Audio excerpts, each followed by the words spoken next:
I'm stingy. I'm stingy with the puss. Excuse me? I'm stingy with it. I do not give it up easily. Yeah. Were you married to your daughter's your baby mama though, right? My baby, I've never been married, no, but I just Okay, don't. so I know. hold on. Let's talk about this. Women like yourself, baby mamas, all of a sudden want to get stingy with the puss after you done gave your womb up before a ring. But then you want the high value men to put a ring on it before he gets it? So am I supposed to give it away? You goddamn right you already did. Because here's the thing. See, that's what I mean. Ma'am, you're a used vehicle wanting brand new 2021 prices. You can laugh all you want to, ma'am, but you just said 6 months. You're not even exclusive. You're talking about he's marriage minded. Where do you think he's inserting his penis? In his hand? No, that's the thing. He could be inserting it somewhere else. Exactly, because here's the thing. Men with options don't play these games. I'm not telling you what you have to do, but I'm telling you that if you're telling us or telling me that you've had sex with a man and had a child outside of marriage, and then you go into the dating market and telling another guy you got to pay a higher price than this other guy did, is the child's father in the life? Yeah, he's in his life. He's in her life. Is he a high value man? I would say so. No. Yeah, Is he making $10,000 a month or more? No. Then he's not a high value man. Is the guy that you've been with 6 months who's non-exclusive making $10,000 a month or more? Yeah, he is. So in other words, the broke womb for free, but the rich can't even get. This is crazy.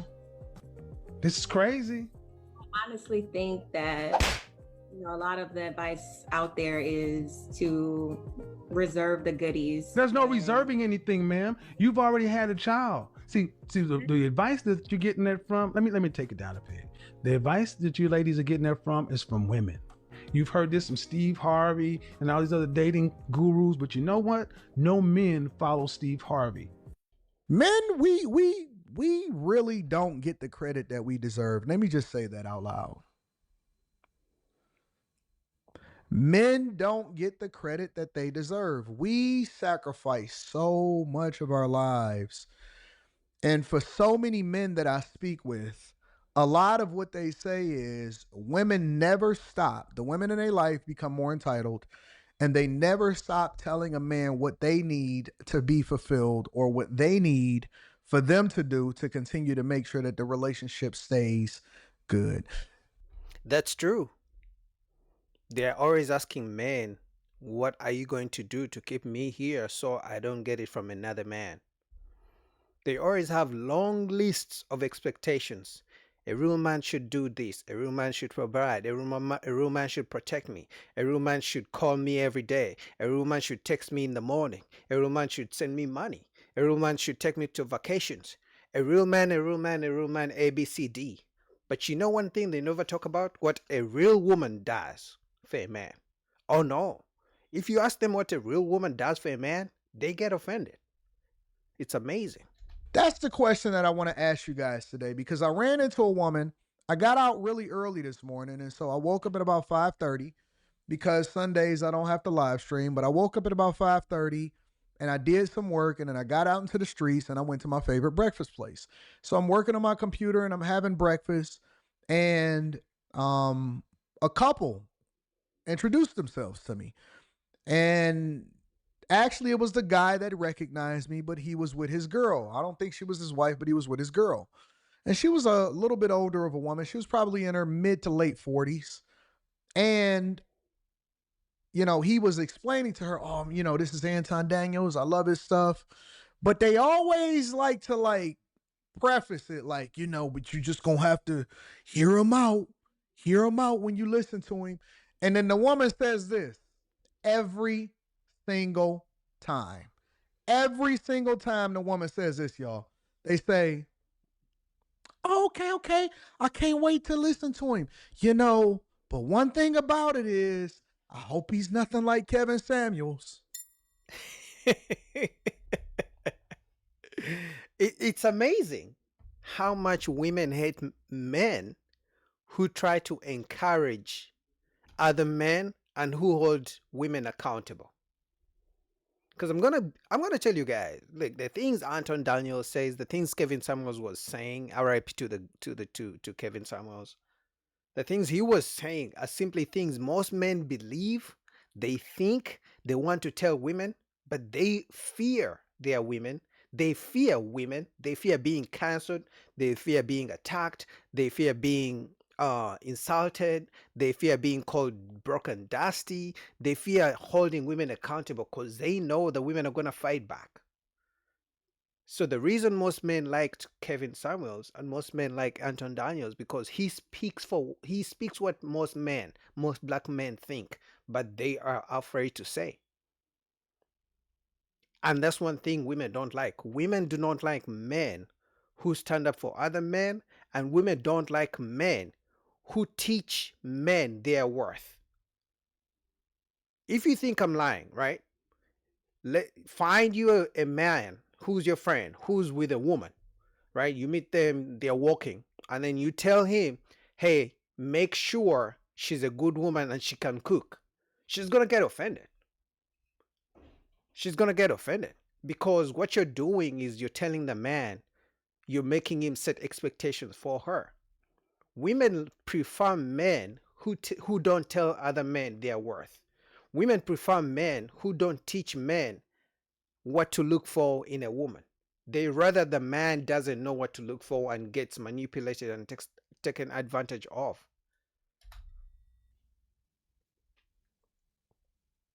I cannot tell you how many times that a man has introduced me to a woman and he's trying to tiptoe around explaining to her how I communicate, what my communication style is, and the type of content that I put out.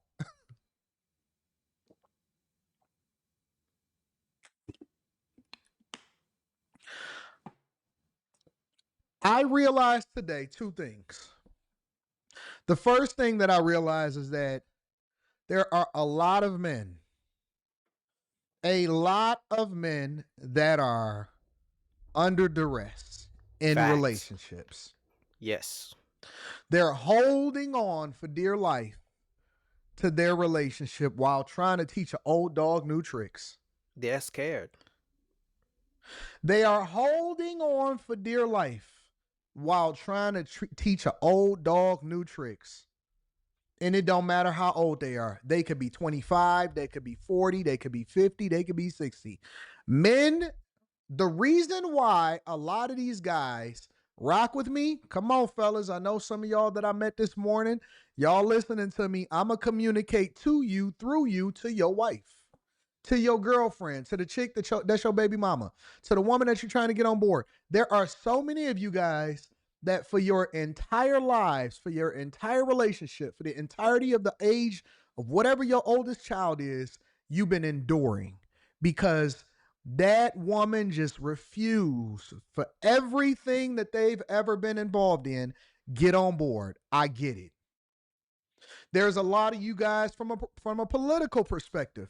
You don't want to leave the Democrat plantation, not because you don't see the light, but because you can't get close enough to it without that woman that you're sitting next to snatching you by your collar and bringing you on back to the plantation. No, you don't leave this plantation. Master, love us over here. I don't want you to become conservative Republican, even though we live our lives conservative. Well, do you not? You want to pay more taxes, or you want to? I want to lower my taxes. You want better jobs and no, yeah, I want better jobs and better school. You want smaller government? Absolutely. The government is too big as it is. They taking too much of our taxes. You like illegal migrants over here? No, heck no. They need to get from over here. You believe in men and women's sports? Absolutely not. It disgusts me. So you a Republican? No. I'm a Democrat. And my husband is a Democrat too. I'm telling you, I hear it every single day. That's true, man. So many guys are in relationships, but they fear they are women. Like she will do anything and the guy will be scared of holding her accountable. Now, I get it. Some guys don't want to go back and forth. They don't want to argue. Some of you leave work. You get home. You stay in your cars for 5 hours because you don't want to go into the house because you know as soon as you step into the house, it's going to be argument after argument after argument. She's going to be nagging you till you go to bed. I get it. But guys, for how long are you guys gonna be taking up that shit? And now some of you guys, I understand, some of you guys may be married, you're scared that if she divorces you, she's gonna take the house, she's gonna take the kids, and then she's gonna bring a new man in the house to clap her cheeks in the house you bought. I get it. But let's face it, guys, so many guys are suffering in silence. Because most guys cannot come out to speak because they will be called weak. So many guys are in toxic relationships. Some guys actually get their ass kicked by their women, but they cannot speak. They cannot report to the police because it's gonna be looked like you're a weak man. How are you letting a woman beat your ass? So many guys are in those situations. Anton is right, man. Most guys suffer in silence. So you believe in diversity, equity, and inclusion? No, because I had to work my way up to the top. I got my money out the mud. So why are you a Democrat? Because we black. Because we black. And so and then I look over at the guy and he be like this. Yeah, they can't speak up. So I realize that a lot of y'all are living vicariously through me, because even though you can't say it in your community, even though you can't speak it in your household, even though you have to be quiet on your jobs, you get it. You get it. It's just hard to teach an old dog new tricks. Hard to teach an old dog new tricks. That's true too. Some guys live in such bad relationships with women because in the beginning they didn't set a standard. They didn't set expectations. So if a guy gets into a relationship with a woman, and he didn't say, "Hey, I'm gonna be providing," because women are very good at setting expectations. There is ask, "What are you gonna do for me? Are you a provider? Are you a protector? Are you gonna pay all the bills?" Like they set the expectations for men, but most men are scared of setting expectations in the beginning because they are afraid the woman is gonna leave. I guess that's a scarcity mindset. They don't have the options, right? Even some guys who have money are scared of women. They're not scared in the business world. They dominate in the business world. They're bosses, the CEOs, but they fear they are women. So because some guys don't set expectations in the beginning, it's very hard for them to set expectations 2 years down in the relationship, talking about, "Hey, can you make me a sandwich?" She's gonna be like, "Nigga, you've never asked me to make you a sandwich. Why are you starting now? Hire a maid, hire a chef, you know?" Because she's like, "You should have told me from the beginning that you wanted me to cook for you. I cannot cook right now." She got a career too, so the guy has to end up either becoming the cook or having to order Uber Eats or even having to, hire a chef to cook for them all week. Because again, guys can't set expectations. So most men live in those toxic relationships and they can't change the woman because it's too late. And so this black woman, she was very nice. And I'll tell you, we were having a conversation. I was on my way out of the restaurant, stopped by to shake his hand, shake her hand, and then we wind up talking for about 20 minutes. And one of the things I realize is that women only want to hear you when you say it a certain way to them. And even then, they want you to feel like it's right. Even when you give a woman some insight, you got to give it to her and help her to make her think that it was her idea that she came up with. So you got to hit her with words like, "Yeah, so you get it. Oh, you was already thinking that. I just so happen to be the one to bring it out of you." You got to say stuff like that. We tired. We tired. We tired. We're very tired. We're tired. And I told her at the end of the conversation, I said, "Listen, think about it like this." And I'm very cool in person. Like, I'm gonna give you the energy that you give me back. So she was a very nice woman, and so I was very nice back to her. And so I just broke it down like this. I said, "Think about it like this, ma'am." I said, "We're freer than we ever have been in our entire life." She said, "That's true."